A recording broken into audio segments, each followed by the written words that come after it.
Assalamualaikum warahmatullahi wabarakatuh. Bersama saya Syufan dari MelakaFX.com. Untuk sesi mentoring 11/5 tahun 2015, hari Isnin. So, apa khabar semua? Okay. So, saya harap anda semua sihat. In the wake of last week punya NFP. Yep, kita ada NFP on Friday. Now, saya juga welcome new student to our group. Saya baru habis kelas di KL, ada 3 new student. Mungkin ada beberapa tajuk yang ataupun topik yang anda belum familiar. Tak apa, just follow. Kalau ada sebarang soalan, email me the question at shufan@gmail.com. Okay, so insyaAllah saya akan cuba menjawabnya, dan juga boleh tanya senior-senior dalam grup WhatsApp. Okay. Now, the highlight of last week is of course the non-farm employment change, also known as NFP, right? So ini NFP. Sebelum tu kita ada ADP. ADP on Wednesday signal a very very bad data coming out from the US. Okay, now apa beza ADP dengan NFP? ADP ini syarikat swasta yang provide payroll, dan calculation dia dia excludekan farming dan juga government. Okay, number of people, employed people during the previous month, tetapi tak masuk farming industry dan juga government. Okay, ini swasta. Now, whereas kalau kita tengok dekat NFP, ini adalah bilangan orang yang bekerja, exclude the farming industry. So, kalau dia kata exclude farming industry, yang masuk adalah government dan juga swasta. Okay, so data ini disediakan oleh BLS ataupun Jabatan Bureau, Bureau of Labour Statistics of Malaysia. Right? So, two different data provider, we can actually say that they gotta be two different set of data. Okay, dan betul, ADP actual data pergi pada 169,000. Tetapi NFP, wow. Nah, walaupun data ini tidak melebihi daripada apa yang difokus, tetapi it is way better daripada actual yang keluar last month, 126,000, and even worse bila dia revise. That's why masa kelas saya dah beritahu, sometimes data daripada US ni, especially NFP, ni agak funny sikit lah, agak pelik sikit. Basically apa yang berlaku, diorang rush untuk keluarkan data. Dia bawa data, boom, okay, 126,000. Tapi coming this month, bila dia nak announce data yang baru, dia akan bagi revision. Kita tersilap lah, last time bukan 126 tapi 85. Ayah. Then people will start wondering, how the heck they're going to get 228, man? From a low of 85,000. So this is crazy. But then they did it again. Okay, 223,000. Now generally, kalau NFP above 200, it is good. Of course, kita nak tengok dia punya breakdown. So that's what we are going to do. Now, ini adalah di mbls.gov/news.release/mseed.b.htm. Okay, ini total non-farm 223,000. Now, ini yang total kena perhatikan, 213,000. This is good because nombor 1 di atas 200,000. So, generally atas 200, good. Okay. Now, second, apa yang kita nak tengok? Kita nak tengok professional and health services.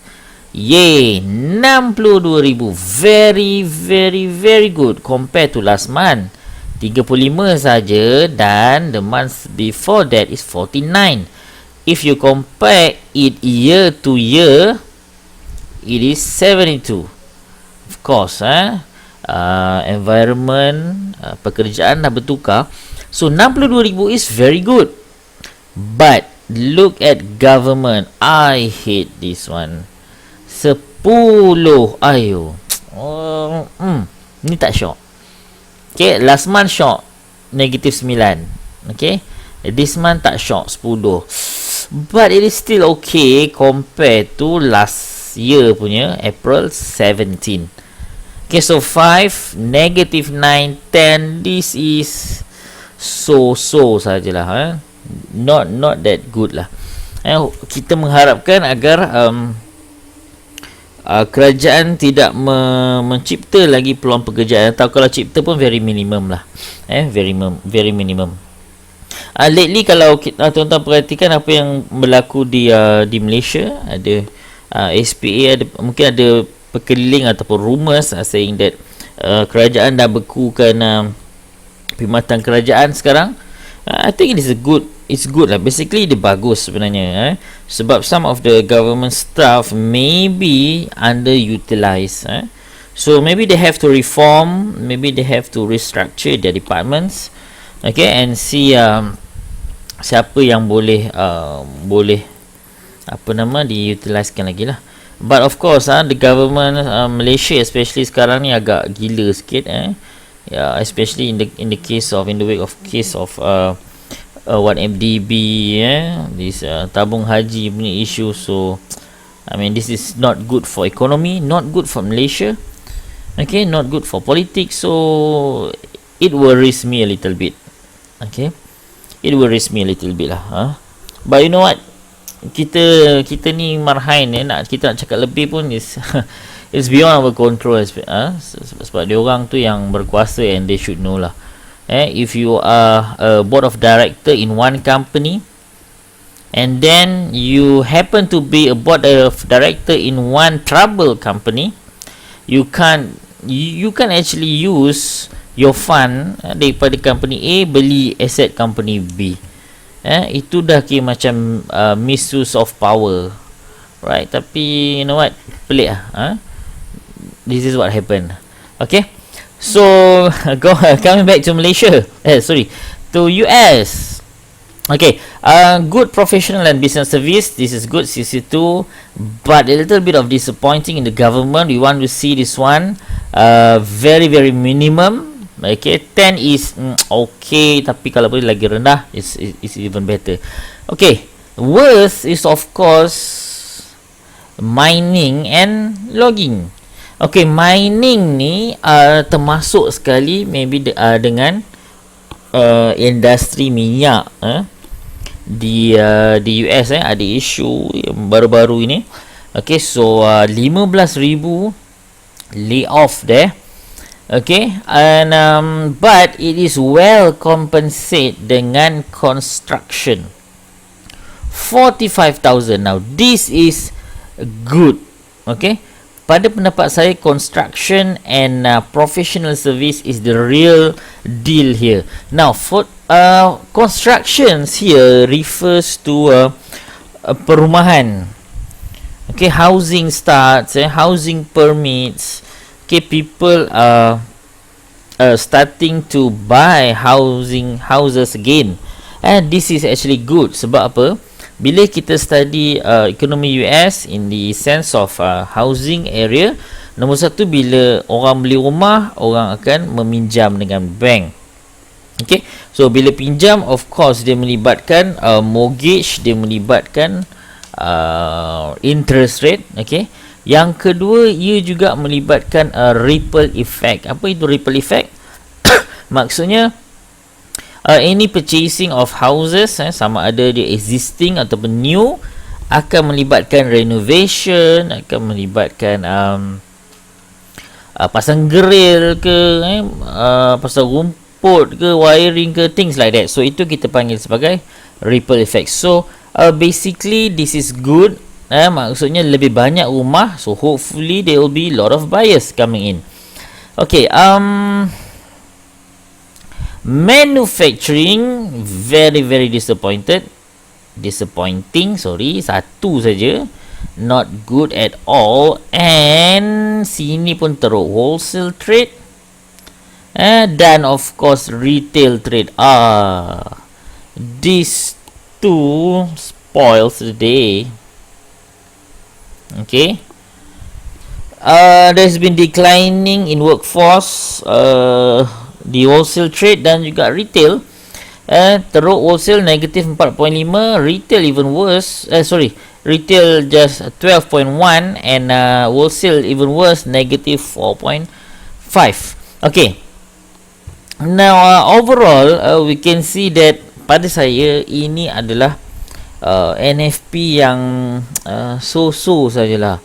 It shouldn't move the USD that much. It shouldn't move the dollar that much. Okay, especially on the government and the mining. But we see some improvement in the professional, dekat construction, and that's actually very very good. Okay, that's actually very good. Okay, and of course the education also. Yeah, education and health services 61. Okay, 61. So this is good. Okay, satu lagi aspek yang saya nak tunjukkan pada anda ialah berkaitan dengan average hourly earnings. Now, ini adalah salah satu indikator atau parameter yang diperhatikan oleh Federal Reserve. Okay, maksudnya gaji sejam, lebih kurang berapa. So, yang terkini ialah $24.87. It is actually an increment from last month 24.84. So increment of 0.03. Tak banyak, tak banyak, tetapi increase. Now that's good. Okay, of course lah dia tak adalah sangat bagus, tetapi okay, we need to see more improvement in average hourly earnings. So basically overall this data is okay, not bad, cuma it could have been better kalau government create less job. It could have been better. So pada saya dia okay lah. Okay. Baik. Now our target, kita punya target untuk minggu ni tuan-tuan ialah New Zealand. Okay, saya terpanggil untuk bincangkan sesuatu. Now something that I just read it here. Now NZ economists now expect the RBNZ to cut official interest rate in June, followed by another drop in July. Now last week kita dah tengok how New Zealand data came out very very bad. Okay, especially in the employment change. Okay, this has worried the Reserve Bank of New Zealand. Okay, this is not good for their economy. Their export, their dairy milk, for example, is price is getting lower and lower. Okay, so this is not good for New Zealand. Okay, so berdasarkan kepada pendapat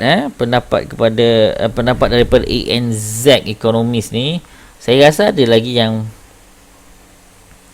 bukan dia saja. Ni dia. ANZ has now joined ASB ni, bukan Amanah Saham Putra, and Deutsche Bank in picking OCR ni adalah official cash rate. Official cash rate is it? Ya, betul. Official cash rate. Okay, so mereka menjangkakan yang dia akan cut end of the year, tetapi Deutsche kata peak June. Now this is very interesting sebab at the time of writing, at the time of kita buat video ni, New Zealand still holds the highest sebelum masuknya sebelum cerita apa nama ni, Rusia, which kita tak trade, Rusia kita tak trade, China tak trade, India tak trade, Brazil tak trade. So those four countries ni, bawah BRICS ni, they already have very high interest rate. But among the usual currency yang kita trade, salah satunya ialah New Zealand, dia yang paling tinggi. So ada rumours mengatakan yang RBNZ akan memotong interest rate-nya. So kepada 25 poin daripada 3.5 secara berperingkat mungkin on Jun dan juga Julai. Okay, so daripada 3.5 dia akan potong 0.25 in June and 0.25 on July. Okay, so dia akan jadikan kepada 3%. So ini apa yang ramai analis cakap, bukan website ni saja. You guys boleh cari lagi, boleh Google, and there are a lot of rumours going on. And of course you have to remember, ada juga rumours yang mengatakan US pun akan naikkan interest rate. Now this is very interesting because satu currency akan naikkan interest rate, satu currency akan memotong. Satu central bank akan naikkan interest rate, satu currency akan memotong. So untuk New Zealand USD, this is bad news for you guys. Kita expect dia akan tergolek lebih jauh. Now technically as we speak, this candle over here already break 0.7420. Okay, so of course saya akan mencari peluang untuk entry gunakan MTF multiple time frames. So I'll be using relative strength index. So saya akan tunggu RSI bounce melebihi 70, turun bawah 70, then I'll take a sell position. Itu satu.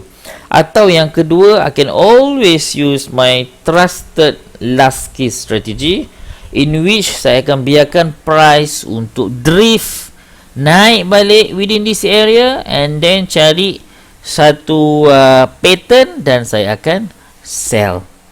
Okay, now how low can this pair go? Immediate low of course lah, these two lows yang kita nampak ni dekat 7165, but remember it could go lower. Yep.